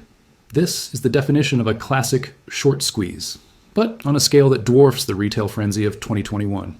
This is a short squeeze driven by the survival instincts of the largest players in the global economy. The technical structure of this breakout is unique because it is destroying the traditional correlations that traders have relied on for generations. Historically, when the US dollar strengthens, silver and gold tend to fall, a phenomenon known as the dollar wrecking ball. We saw this clearly during the 2022 Russia-Ukraine crisis, where silver spiked briefly before being crushed by a surging dollar. But 2026 is different. Right now, silver is rising alongside the dollar. This is a rare and ominous signal. It indicates that the fear in the market is no longer just about inflation or interest rates. It is about the weaponization of the financial system itself. When investors see the U.S. move from economic sanctions to the direct military seizure of a sovereign nation's leadership and resources, they realize that empire risk is no longer a fringe theory. It is a reality that makes any fiat-denominated asset, even the dollar itself, vulnerable to overnight policy changes. This is why we're seeing a massive flight to hard assets that exist outside the traditional banking perimeter. Investors are bypassing the digital promises and moving into non-sovereign bearer assets. They want the physical bar in their possession because it carries no counterparty risk. This shift in behavior is what allowed gold to smash through all-time highs, crossing $4,445 per ounce as the Monday markets opened following the strike. The debasement trade is in full swing, as the market bets that the U.S. will finance the occupation of Venezuela and the subsequent reconstruction through massive debt expansion, further eroding the purchasing power of the dollar. But silver is the metal that is truly outperforming. While gold moves on the fear of debt, silver is moving on the fear of physical scarcity. Unlike the Hunt brothers' manipulation of 1980, which was a purely financial play based on cornering the market with leverage, the 2026 silver spike is built on a fundamental industrial reality. The shortage is real. It is being driven by the voracious industrial consumption of the East, primarily China's green leap forward, and the sudden geopolitical lockup of Western Hemisphere resources in Venezuela. This decoupling from gold is the most significant development in the precious metals sector in our lifetime. Silver is being re-rated from a precious metal to a strategic technology metal. It is the indispensable atom for the modern world. You cannot build a high-efficiency solar panel, an electric vehicle powertrain, or advanced military electronics without silver. There is no substitute. When China implemented the MOFCOM export licensing system on January 1st, they effectively declared silver a controlled strategic material, much like rare earth elements or advanced semiconductors. This move, 48 hours before the Caracas strike, set the stage for the current explosion because it removed the safety valve of Chinese refined supply from the global market. Now, with the U.S. Navy blockading Venezuelan ports and the JSOC team securing the ground, the war premium is battling the industrial floor. The industrial floor refers to the fact that even if the kinetic conflict in South America were to de-escalate tomorrow, the demand for silver from the renewable energy sector is not optional. It is a structural requirement of the global economy. This dual demand structure warfare on top of industrial necessity makes silver far more resilient to price corrections than gold. In previous cycles, a peace deal might have sent silver prices crashing back to earth. In the 2026 cycle, any dip is likely to be met by a wall of industrial buying from companies that are terrified of their production lines going dark. The empire risk factor is also changing the behavior of the world's central banks. Non-aligned nations, specifically the BRICS Plus bloc, are watching the U.S. military action in Caracas with extreme caution. From their perspective, if the U.S. government can decide that a sovereign nation's leadership is criminal and use that as a justification to seize its energy and mineral reserves, then no sovereign asset held in the dollar-based system is truly safe. This is accelerating a trend that was already gaining momentum, the repatriation of physical metal. Central banks are no longer content to leave their gold and silver in vaults in London or New York. They are bringing it home, further draining the available float of physical metal in the Western markets. This leads us to a point of structural commodity dislocation. The price you see on your screen, the $75 or $80 spot price, is becoming an increasingly irrelevant number. It is a paper price for a paper market that is running out of physical metal. Institutional investors are beginning to treat silver as a non-sovereign bearer asset, insurance against the very rules of the global financial system being changed overnight by a tweet or a tactical strike. When you combine the 356-to-1 leverage ratio on the COMEX with the 70% decline in physical inventories, you realize that the silver market is essentially a game of musical chairs where 355 people are about to find out there is no chair for them. The comparison to the 2022 Russia-Ukraine crisis is instructive here. In 2022, the shock was largely about energy and grain. Silver moved because it was a safe haven, but it was ultimately tethered to the broader macro environment. In 2026, silver is the shock. It is the metal at the center of the conflict. By seizing Venezuela, the U.S. is attempting to solve a long-term resource deficit by force, effectively nationalizing a portion of the global silver supply to ensure its own industrial and military survival in the face of the Chinese export ban. But in doing so, they have shattered the trust that the global commodity markets are built on. As we look at the charts, we see a gamma squeeze that started in late December, driven by the anticipation of the China ban and the visible U.S. naval buildup. We saw the price hit an all-time high of $84.01 on December 29th, followed by a brief correction on January 1st, as the market tried to process the MOEFCOM mechanics. But the January 3rd strike acted as a shock reversal. It told the market that this wasn't just a regulatory spat, it was a resource war. The price is now breaking out into a new regime, where $80 is not the ceiling, but the new floor. We are moving into a phase of the cycle where the war premium is being priced into every gram of metal. In a world of fracturing trust and kinetic resource acquisition, tangible assets are the only sanctuary. The paper contracts on the COMEX are beginning to be seen for what they are, digital ghosts of a dying era. The real action is happening on the ground, in the vaults being emptied by central banks, and in the streets of Caracas where silver has already reverted to its ancient role as a primary medium of exchange. The math of the 356-to-1 ratio is finally being forced to reconcile with the physical reality of the vault, and the result is a vertical repricing of the world's most undervalued strategic asset. The era of cheap, paper-suppressed silver is over. We have entered the age of the silver supercycle, and the rules of the game have been written in the smoke of the Caracas kinetic. While the global markets adjust their digital spreadsheets and algorithms react to the flashing red and green numbers on the COMEX, the true reality of the silver supercycle is being written in the streets of Caracas. To understand where the price of silver is going, you have to look at what happens when the veneer of the fiat system is stripped away by kinetic force. In Venezuela right now, silver has undergone a categorical transformation. It is no longer a commodity or an investment asset. It has reverted to its ancient, primal role as a primary medium of exchange. It is the only thing that works when the power grid fails, the banking system freezes, and the local currency hits terminal velocity collapse. The Bolivar Soberano is dead. On January 2, 2026, the official rate was roughly 300 VES per dollar. By the morning of the strike on January 3rd, the black market rate, the only rate that determines if you eat or starve, gapped to 560 VES per dollar.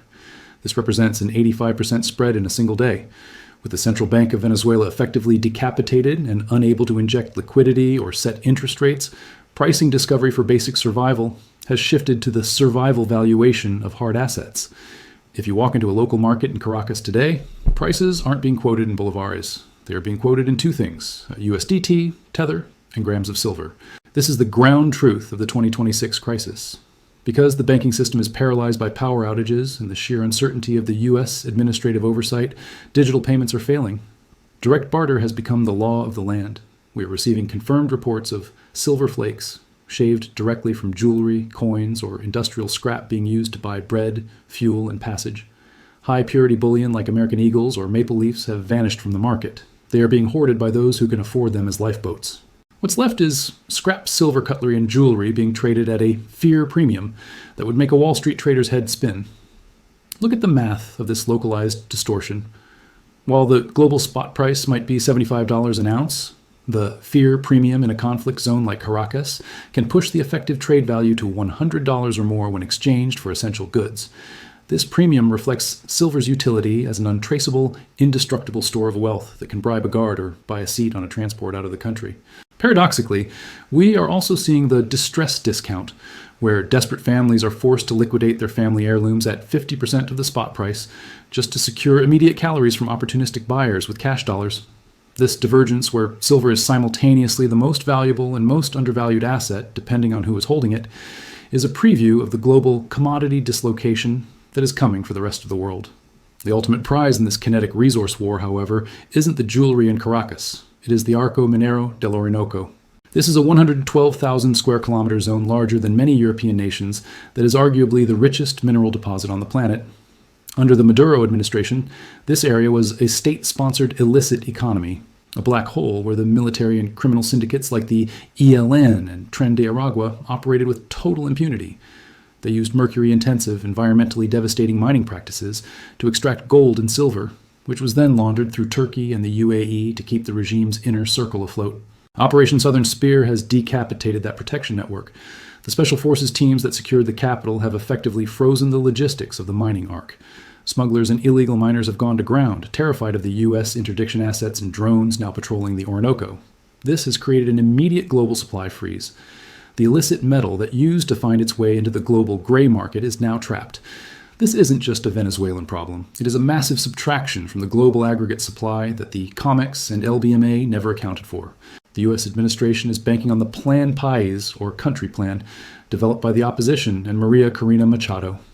The goal is mass privatization, dismantling the criminal fiefdoms, and bringing in Western mining majors like Barrick and Newmont to professionalize extraction. They want to turn the mining arc into a transparent, Western-aligned resource hub that can counter China's dominance. But here's the catch that the soft landing crowd is missing.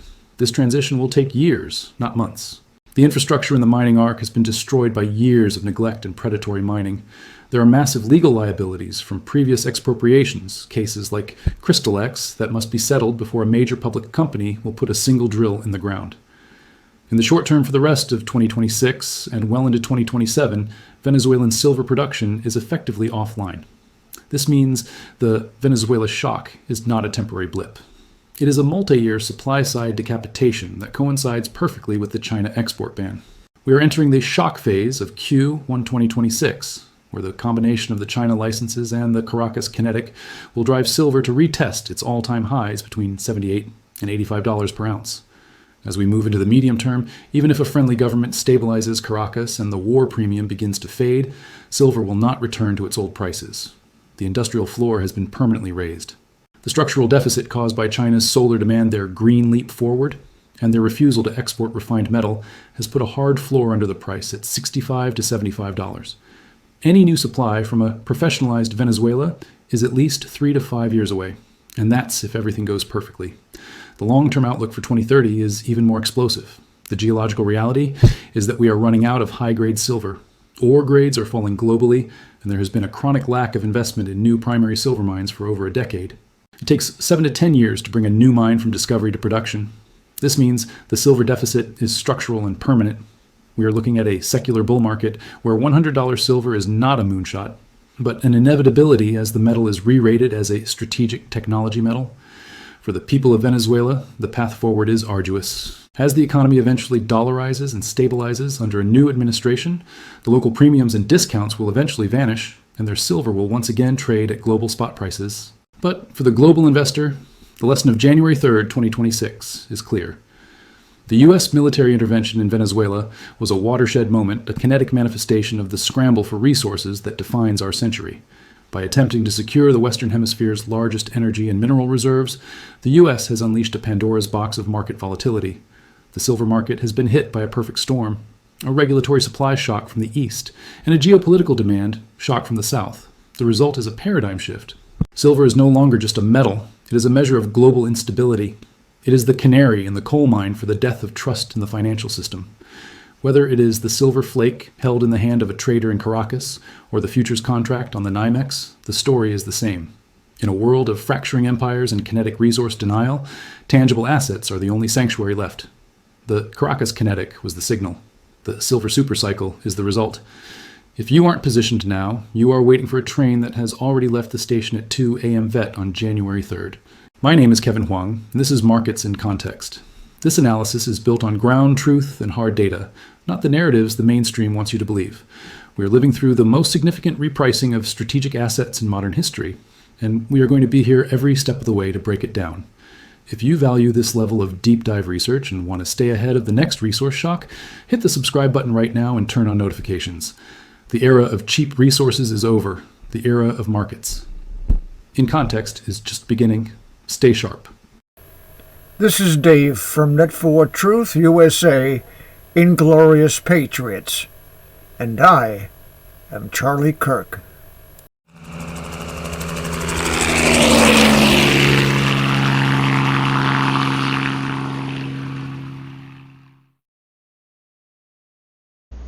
Ever since the Great Awakening, thousands of content creators like myself have been burning the midnight oil well into the wee hours of the morning, and millions of us who are awake are not getting enough sleep. Everyone knows that a good night's sleep is essential for efficient functioning of the cognitive processes that enable a person to discern truth from fiction and deep state-induced woke dementia. Well, years before I was asked to be an advertiser for MyPillow, I have been using their products. The first product I used was, of course, the pillows. I was impressed with the comfort, and I was able to fall off to sleep almost immediately rather than having to fight a bag of foam and trying to get comfortable. The pillowcases and Giza sheets are absolutely the bee's knees, and I have sets for the 2 beds I have in my home. Another thing is their body pillow. I suffer from a lumbar spine injury that is exacerbated by my preference to sleep on my side.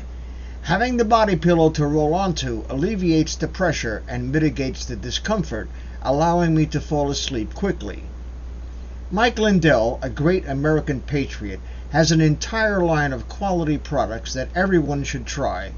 Once you sleep with the pillows and sheets, you'll throw the ones you have in the garbage or donate them to Goodwill. If you go to www.mypillow.com, there is a link in the description. As a viewer and subscriber to this channel, you can buy anything in the store for 66% off. That's 1/3 of the retail price. Just fill your shopping cart and use promo code N4T at the checkout. Take it from me, folks, I've been using Mike Lindell's products since 2015. There is nothing like them on the market, and I say this with 71 years of sleeping experience. Don't forget, use promo code N4T at checkout.